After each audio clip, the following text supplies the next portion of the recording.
hurmatli tinglovchilar. Bugungi suhbatimiz yoshlarimiz uchun juda muhim va qiziqarli mavzuga bag'ishlanadi. Ma'lumki, Milliy gvardiya Temurbeklar maktabi harbiy akademik litseyi yetuk, vatanparvar va intizomli yoshlarni tarbiyalaydigan nufuzli ta'lim muassasalaridan biridir. Shu sababli ko'plab o'quvchilar ushbu maktabga o'qishga kirishni orzu qilishadi. Bugun biz aynan o'qishga kirish tartibi, talablar va jarayonlar haqida suhbatlashamiz. Studiyamiz mehmoni Temurbeklar maktabi harbiy akademik litseyi direktorining birinchi o'rinbosari polkovnik Fayzullayev Rustam aka bo'ladilar. Assalomu alaykum Rustam aka, studiyamizga xush kelibsiz. Rahmat.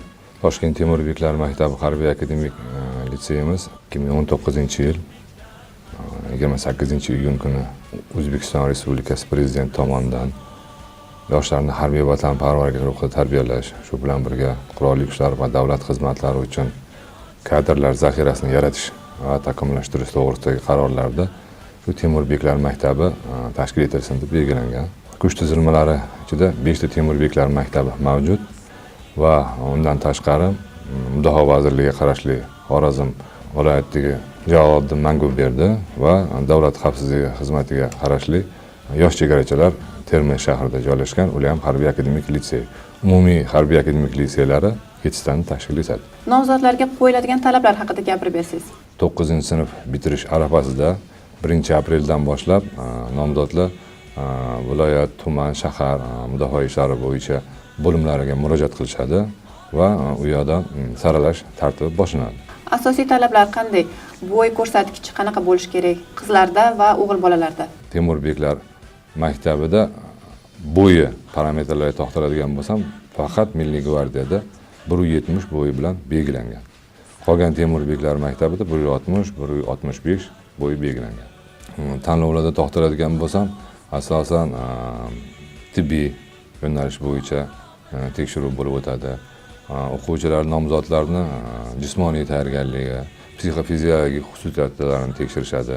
O'quvchilarda shu nomzodlarda asosan jismoniy tayyorgarlikdan keyin dastlab kasbiy tayyorgarlikda test sinovlariga yaroqli o'quvchilarni tanlab va hujjatlar yig'ma-jitlari harbiy akademik litseylarga kelgandan so'ng davlat test markazi ro'yxatiga qo'shilgandan keyin Vazirlar Mahkamasidagi davlat test markazi tomonidan avgust oyida test sinovlari bo'lib o'tadi. Demak, birinchi bo'lib jismoniy tayyorgarlikdan o'tishlari kerak, to'g'rimi nomzodlar? Endi asosan sog'lom bo'lish kerak. Tibbiy yo'nalishdan saralash ko'riklaridan o'tiladi.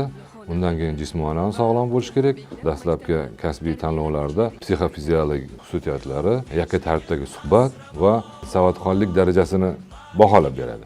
U diktant deyiladi. O'shalardan o'tib bo'lgandan keyin bizga yig'ma-jitlari harbiy akademik litseyga keladi. Biz keyin Temurbeklar maktabi yana komissiya tarkibi bilan tekshiriladi va Vazirlar Mahkamasiga qarashli davlat test markazi ro'yxatga qo'shamiz. Qo'shgandan so'ng avgust boshida test sinovlarini topshirishadi. Tushunarli. Demak, jismoniy tayyorgarlik o'sha sinovlarini ular Temurbeklar maktabida emas, o'sha Mudofaa vazirligidagi bo'limlarda topshiradi, to'g'rimi? Xuddi shunday. Mudofaa ishlari bo'limlarida, viloyatlarda topshirishadi. Toshkent viloyati faqat davlat test sinovlarini Toshkent shahrida o'tkazadi. Qolgan viloyatlarda o'zida test markazi tomonidan testlar o'tkaziladi. Endi jismoniy tayyorgarlikka to'xtaladigan bo'lsam, jismoniy tayyorgarlikka o'g'il bolalarga turnikda tortilish, 2 kilometrga yugurish va 100 metrga yugurish. Qizlarniki bo'lsa, kuch ishlatish mashqi bajarishadi, 1 kilometrga yugurish va 100 metrga yugurish. Asosan jismoniy tayyorgarlikdan natijalari shu. Qaysi yo'nalishlarni to'xtaladigan bo'lsam, ijtimoiy gumanitar fanlar, huquqshunoslik va ingliz tilini xorijiy til topshirishadi. Aniq fanlar birinchi yo'nalishda matematika, xorijiy til, ikkinchi yo'nalishimizda huquqshunoslik va xorijiy til. 150 nafar o'quvchi qabul qilinadigan bo'lsa, nechta qiz va nechta o'g'il bolalar qabul qilinadi? Milliy gvardiya qo'mondoni tomonidan belgilangan 25 nafar qizlar qabul qilinadi. Qizlar uchun qanaqa imkoniyatlar bor? Ular uchun alohida o'qituvchilar bormi yoki bo'lmasam o'g'il bolalar bilan birga o'qishadimi ular? Kazarmamiz, yotoqxonamizni to'xtaladigan bo'lsam, ularga o'g'il bolalardan ajralgan holda o'zini yotoqxonasi bor. U yoqqa kirib chiqish faqat qizlar kirib chiqishadi va guruh komandiri tarkibida bitta harbiy xizmatchimiz xizmat qilib o'tadi. Kechki tungi paytda ularga tarbiyachi qoladi. Birinchi kurs qizlarimizga bitta tarbiyachi tungi paytda navbatchilikda qoladi va ikkinchi kursda. Tushunarli. Demak, ota-onalar qo'rqmasdan qizlarini bizning maktabimizga jo'natsa bo'ladi. Xuddi shunday. o'quvchilarimizga qizlarga bo'ladimi, o'g'il bolalarga bo'ladimi, ularga to'rt mahal issiq-ovqat, yotoqxona va harbiy libos davlat tomonidan ta'minlangan. Endi savollar bo'ladi, ota-onalar tomonidan faqat Toshkent viloyati o'quvchilari shanba oddiqda qisqa muddatli ta'tilga chiqishadimi deb. Endi asosan rahbarimiz tomonidan bir qator kriteriyalar belgilangan. Intizom, harbiy intizom, jismoniy tayyorgarlik va o'qishlari yaxshi va a'lo baholarga o'qiyotgan bo'lsa, shanba, yakshanba qisqa ta'tilga jo'natamiz. Ota-onalar kelib ketishi haqida ham gapirib bersangiz, xohlagan paytda kelib farzandidan hol-ahvol so'rab, kelib ko'rib ketishi ham mumkinmi yoki ajratilgan vaqti bo'ladimi o'zini? Harbiy akademik litsey direktori tomonidan kun tartibi belgilangan. Ushbu kun tartibida umuman bo'sh vaqti o'quvchilarga yo'q. Harbiy qism, harbiy hayotga o'xshab ertalab soat 6 da uyg'onish, badan tarbiya mashg'ulotlari, ertalabki nonushta va 8:30 da darsga kirib ketishadi. Oraliqda 11:20 da ikkinchi nonushtamiz bor. Yana 15:00 gacha yana darsga kirib ketishadi. Tushlikdan so'ng 16:00 dan 19:00 gacha mustaqil tayyorgarlik. O'qituvchilar boshchiligidami, guruh komandirlar boshchiligidami, undan tashqari o'quvchilarimiz tomonidan fan to'garaklari mavjud va qo'l jangi, boks, voleybol, yengil atletika, kamondan otish to'garagi va nutq madaniyati, badiiy havaskorlik to'garagi mavjud. Buyuk Sarkarda Amir Temur oldi, mangu berdi. Hozir mana qizlar o'qishga kirgandan so'ng tumarisni qo'yishni boshladik va bir qator shu Milliy gvardiya tarkibida o'tadigan ma'naviy ma'rifiy tadbirlarda o'quvchilarimiz o'zini chiqishlari bilan faol qatnashadi. Akademik litseydan tashqarida ham birorta to'garakka borsa bo'ladimi yoki faqatgina?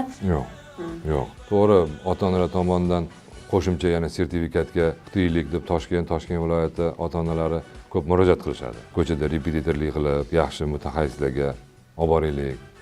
Lekin bizni o'qituvchilarimiz yuqori malakali.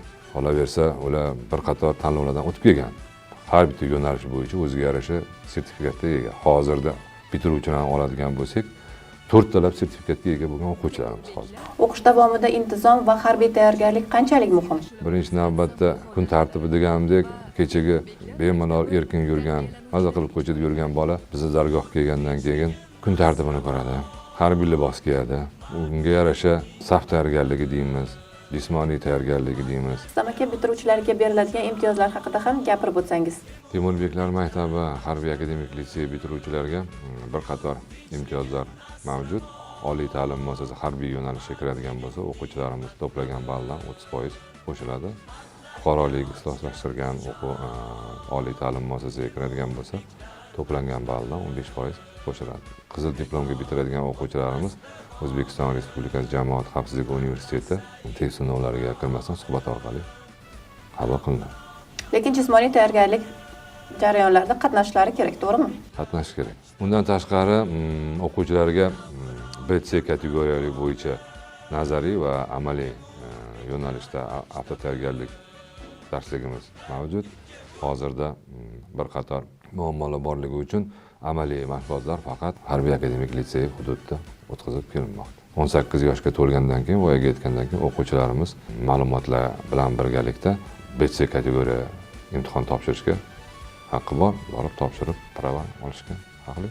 Rustam aka, litseyimizga kirmoqchi bo'lgan o'quvchilarga qanday tavsiya bergan bo'lardingiz? Litseyimizda o'ziga yarasha yuqorida aytgandek kun tartibi, harbiy hayot, undan tashqari hozirgi yoshlar ko'chadagi o'zini og'aynilari, o'rtoqlari hamma internet, Facebook, Telegram va hokazo har xil saytlarda kirib o'ziga yarasha bir qator salbiy ma'lumotlar. Bizni Temurbeklar maktabida o'quvchilarimizga rahbariyat tomonidan belgilangan smartfon telefonlar mumkin emas ishlatish va bemalol shu Facebook, internetga kirib yurish. Bo'sh vaqti o'zi faoliyat etib o'tgandek, kechki ovqatdan so'ng 20:00 dan 21:00 gacha 1 soat vaqti bor. O'sha paytda ota-onasi bilan gaplashadi, televizor ko'rishadi, yangiliklarni ko'rishadi, kitob o'qiydi. Tavsiya beradigan bo'lsam, asosan ana yuqorida 3 ta yo'nalish bo'yicha imtihon topshiradigan bo'lsam, bu boshlang'ich.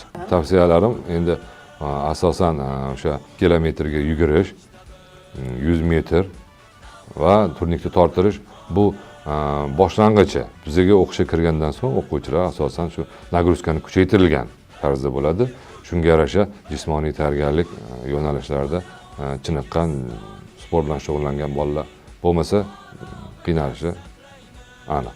Demak, ko'rsatuvimizni ko'rib, bugundan sport bilan shug'ullanishlari kerak yoshlarimiz, to'g'rimi? Xuddi shunday imkoniyat darajada yoshlikda sport bilan chiniqqan, sport bilan shug'ullangan bolalar bo'lsa, bizni ta'lim muassasasida qiynalishmaydi degan niyatda. Ustam aka, samimiy suhbatingiz uchun tashakkur deymiz. Xulosa qilib aytganda, Temurbeklar maktabiga o'qishga kirish jarayoni ancha mas'uliyatli va sinovlarga boy. Bu yerda faqat bilimli emas, balki jismonan chiniqqan, ruhan bardoshli va intizomli o'quvchilar saralab olinadi.